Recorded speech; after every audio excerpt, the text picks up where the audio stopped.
What's up, fantasy managers? We're about halfway through the season. How is your team looking? Do you need a win? Then you should look into the offensive line and defensive line report. It's probably the most important thing about fantasy football. You want to win this week? Then stick around for 7 seconds.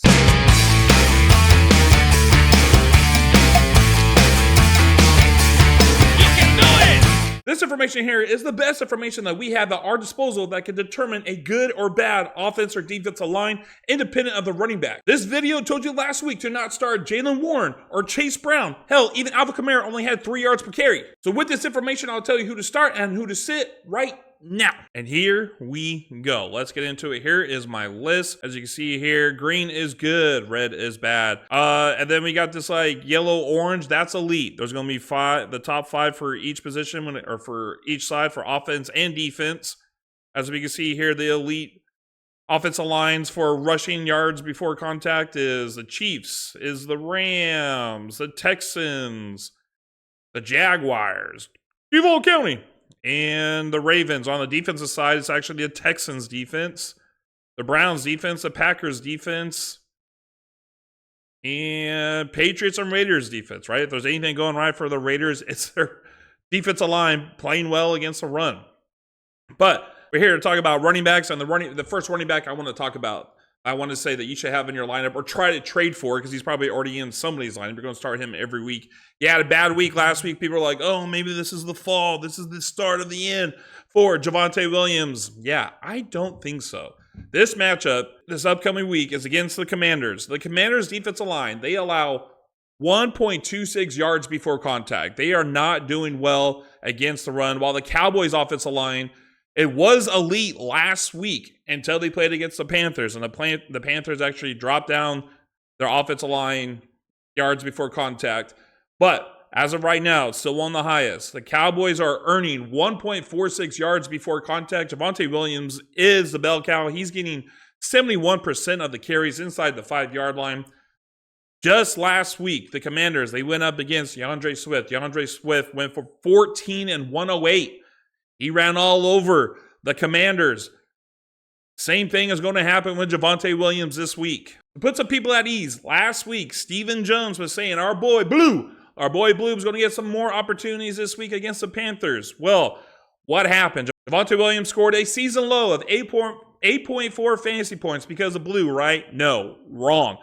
The workload was still awesome. It was still there. He had an 81% carry share. That was the second highest on the season for him. A 23.5% target share. That's the highest in a single game since 2023 for him. He had 8 targets, 13 carries. That's 21 opportunities. Blue, I think he got 1 target and 3 carries. I don't think Blue's going to be an issue in this offense. Right now, Javonte Williams is on pace for 1,600 yards and 17 touchdowns on the season. He's going to have a bounce-back game against the Commanders. God dang it. The Commanders. And behind that offensive line, he's averaging 5.2 yards per carry. Okay? He's actually 10th in snap share, 13th in opportunity share, and 6th in weighted opportunities, which means he's getting the ball at the most important times of the game. 7th in carries. He's averaging 15 carries a game.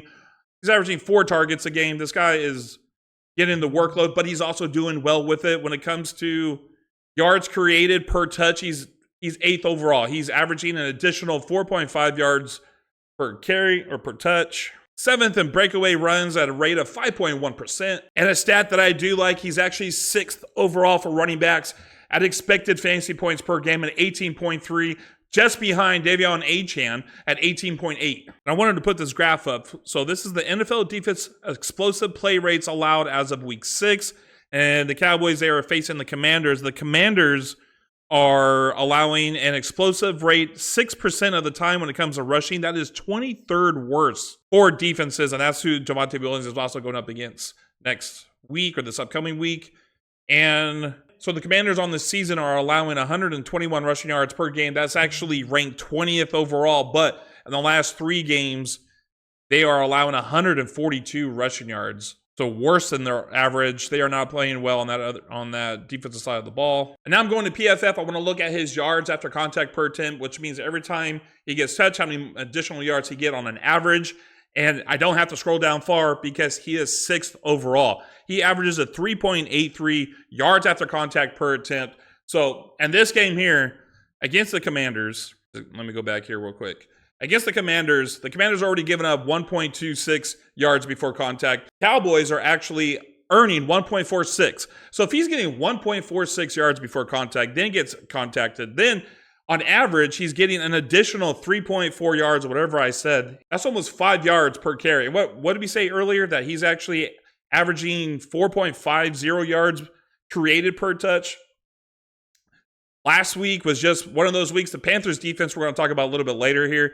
They're pretty good against the run. Now he's got an easier matchup. I'm expecting a bounce back. And like I said, he's the only one that gets the carries inside the 5-yard line for the Cowboys. So if they get in the 5-yard line, he's going to get the ball. This guy, don't worry about him. Put him back in your lineup. Start him this week. All right, let's get right into the next one. The next player that I want to talk about is Quinshon Judkins for the Cleveland Browns. So the Cleveland Browns offensive line, they earn a 0.66 yards before contact. That's not good. It's actually in the red there. It's in the red because it's actually one of the lowest in the league. So why am I sitting here saying Judkins is a must start? Because look at the matchup they're playing against this week. They're going against Ace Ventura and the Miami Dolphins. The Dolphins defensive line allow 1.56 yards before contact. That is a yard and a half before contact, before they're touching any type of running back coming between those lanes. They are losing in the battle of the trenches. Quinshon Judkins, he is now getting the majority of the goal line carries. It's at 30% because, he didn't play the first, second or third week of the season, and they had Jerome Ford. I think he was the one actually doing it. So he's taking that role over now. He has a sweet matchup against the Dolphins. The Dolphins, they were the first team that allowed Rico Dowdle to run all over them. 200 rushing yards they given up to Rico Dowdle 2 weeks ago. And then last week against the Chargers, people were like, do I start Haskins? Do I start Vidal? Well, if you would have listened to this channel the week before, you would understand Vidal would have been the guy to play. If you would have played Vidal, he ran for 183 yards against his Dolphins. We want to make sure this streak continues. I believe it's going to continue because the Dolphins, they're just not that good, especially on the defense. But Quinshon Judkins is going to get majority of the carries. Even though last week was weird and the left-hander rookie, Dylan Gabriel, threw for 52 times, he still managed 12 carries, only for 36 yards, which isn't great. But it looks like that Steelers defensive line is actually doing better now. It's starting to look like a Mike Tomlin defense again. So I'm going to say that was just an outlier. And now we're going up against the Dolphins. And when we're talking about lists and tiers, I follow this guy on Twitter named Big Draft Energy, and his most advantageous, I'm pretty sure I'm butchering that word, matchup for running back rushing yards in week 7. So the person who has the best advantage to lead this week in rushing yards, they have Quinshon Judkins versus Miami. And Quinshon Judkins is averaging 4.6 yards per carry this year. And starting in week 3, he had 18 carries, 21 carries week 4, week 5, 23 carries until last week against Pittsburgh. And one of the stats I do like is his expected fantasy points per game is 17.8. That's actually 7th best for running backs. So when I go to his yards after contact per attempt on PFF, I'm not scrolling too far.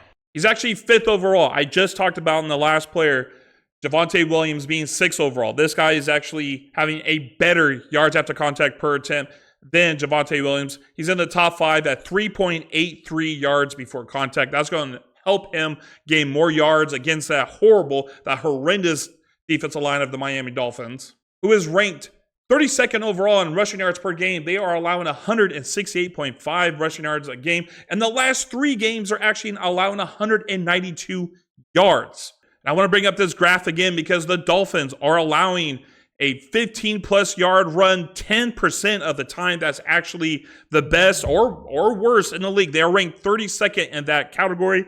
Quinshon Judkins, who's probably going to have around 20 carries a game, is going to have that many opportunities to get a 15-yard run. And to top it off, the Miami Dolphins are ranked 6th in the points allowed by running backs with 26.9.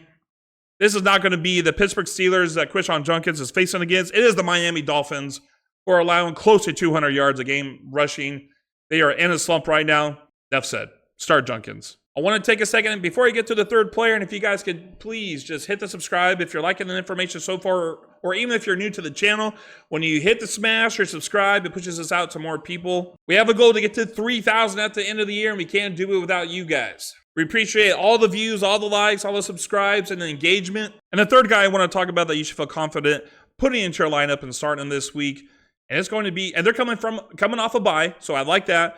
The Minnesota Vikings, Jordan Mason against, it's crazy to say this, but the Philadelphia Eagles. So the Vikings in general, they allowed just an average 1 yard before contact. That's average in the NFL, but the Eagles defensive line, they are allowing 1.53 yards before contact. I don't think I would ever be saying that today, but they are. And they've given up 6 rushing touchdowns, which ranks, looks like looks like it's 4th, but they're in the top 5. So their defense has allowed top 5 most rushing touchdowns, which this is just weird to say, but this is a sweet matchup for Jordan Mason. This is Jordan Mason's last game before Aaron Jones come back. They're going up against the Eagles defense that allows a lot of rushing yards. They allow rushing touchdowns. They've had a week to prepare for the Philadelphia Eagles.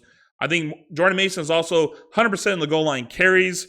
I think this is a Jordan Mason game. I think he's going to do well. On the season, he's averaging 4.7 yards per carry. He is 7th in breakaway runs at a 4.8% rate.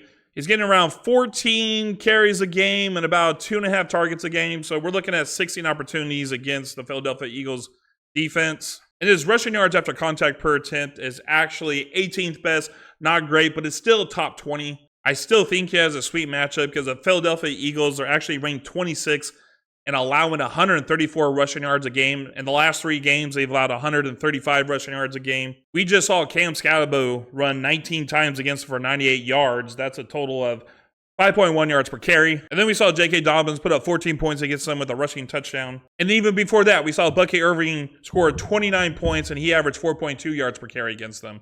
This is not the same Philadelphia Eagles as previous years. You can run on this team. And they're ranked 8th, allowing 25 points to running backs. They've given up 8 total touchdowns on the year to running backs, 8 rushing, 2 receiving. And they've given up the 8th most rushing yards total on the season. So yeah, there's really not much to say about this. Jordan Mason just has a great matchup. Running backs have been able to run against the Eagles. The Vikings have had a week to prepare against the Eagles. Jordan Mason is also the goal line back on this team. If he could get you a rushing touchdown, he's going to have a monster week. All right, I talked about the players that you should start. Now I got to talk about the players that you should probably try to avoid. And one of them, I mean, because of what's going along, everything that's happening with that organization, it doesn't get any better for Breece Hall. Breece Hall for the Jets are playing against the Panthers. So Breece Hall, offensive line, the Jets' offensive line are actually doing well. They are providing a 1.21 yards before contact, but the Panthers, their defensive line keeps improving each week. They're only allowing 0.66 yards before contact. That's close to being elite status. I believe if they stop the Jets this week, they'll probably be in elite status, the elite tier, because their defensive line has just picked up. Last week, they went up against Javonte Williams, and they held him to 29 rushing yards on 13 attempts. The week before that, they played Davion Achane, and they held him to 16 yards on 10 attempts. So back-to-back weeks, they've dealt with top 10 running backs, and they've held them under 40 yards rushing. And this week, they have Breece Hall and the Jets. Now, Breece Hall, the last 2 games without Braden Allen, he has 92% of the backfield carries. That's great. 100% of the backfield rush attempts inside the red zone. That's amazing. But it's only leading to 12.2 fantasy points per game. And it's that offense in general. The offense has died. Excluding the fourth quarter against the Cowboys, Justin Fields has thrown for just 191 yards over the past 2 weeks. So he's not throwing a lot. And when he does throw, Isaiah Davis has out-targeted Hall 5-4 in that time frame. That's not good. Somebody who's an elite person when it comes to receiving the ball and then running after, he's getting out-targeted by a third-string running back. And it's not that he's having a terrible year metrics-wise. He's averaging 4.7 yards per carry. He's top 10 in weighted opportunities. He's 12th in carries, 6th in targets. And part of the problem is, I mentioned that he has 100% of the red zone touches, but he only has 5 red zone touches. The Jets can't even make a pass half field most games. And rushing yards, he's 10th overall. Yards per touch, he's 10th overall at 5.3, and he's number one in breakaway runs with 11. His rate is 16.7% of his rushes. He gets a breakaway run. All that is great stuff, but he has a bad matchups, and the Jets are just not simply scoring. Carolina right now ranks 9th in allowing rushing yards a game at 94.5, but in the last 3 games, They have only allowed an average of 51.3 rushing yards a game. That's what I'm telling you. They have clamped down on that defense. And they're ranked 19th in allowing 20 points to running backs per game. These are tough times for Jets fans. Breece Hall wants to get traded. Maybe he should be traded away from your team as well. There's always that possibility, since he's number one in breakaway runs, that he could have a breakaway run and score a long distance touchdown, because right now they're not really making it into the red zone as much and scoring points, or he's going to be saved by the receiving game. But I don't think his rushing is going to win you this week because of the tough defense against the Panthers. And this next one is going to be my last one for the night, but I'm doing a 2-for-1. I'm going to talk about 2 running backs that you should probably not have in your lineup anymore. And as I scroll down here, it is going to be, you might have already guessed it, but the Seahawks, Zach Charbonnet and Kenneth Walker, they are facing against the Houston Texans, okay? So the Seattle Seahawks, they earned a good 1.21 yards before contact, but the Texans, I believe on this list, they have the best defensive line when it comes to yards before contact at 0.56. Actually, I think it's second best. I think the Browns are number 1. But this is not a good matchup for Seattle and for the running backs. And it's also because, what do we do with the running backs in Seattle? No one can figure it out. It does not make sense to me. At least Zach Charbonnet gets 66% of the goal line carries. At least he has that going for him. I'm just going to read you a bunch of stats that I have found on between these 2 running backs. I just don't get it. Kenneth Walker is top 2 in explosive rush percentage at 9% and top 3 in missed tackles forced per attempt at 0.26. Zach Charbonnet is bottom 5 in explosive rush percentage at 1.7% and bottom 10 in missed tackles forced per attempt at 0.12. Their week 6 usage, Zach Charbonnet, 61% snaps, 12 carries, 13 routes, 1 target, 37 yards total. Kenneth Walker, 33% snaps, 10 carries, 8 routes, 1 target, 37 yards total. Both scored 4.7 fantasy points. In 5 games when they both are playing, Walker has scored more than Charbonnet only once. But as you can see, he's getting a lot less opportunities. And then I want to bring up this graph again, because I was talking about how Kenneth Walker is the better runner, and his explosive rate is much, much higher. They are playing the Houston Texans, who only allow 3.7% of rushes of 15 plus yards, and that's actually 12th best in the league. So, and it doesn't matter that he's averaging 4.7 yards per carry to Zach Charbonnet's 2.6. And it doesn't matter if Walker is top 20 in carries a game, or second in breakaway runs, or third in juke tackles. But this is not the game to try to figure out who to play.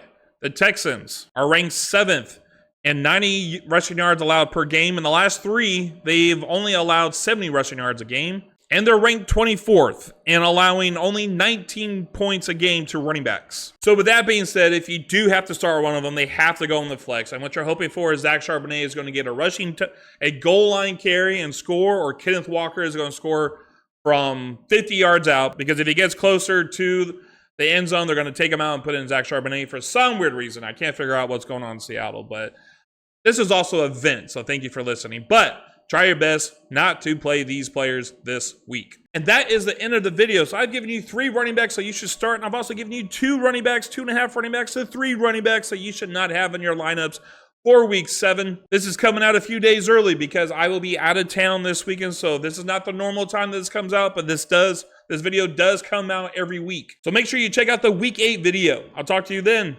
Deuces.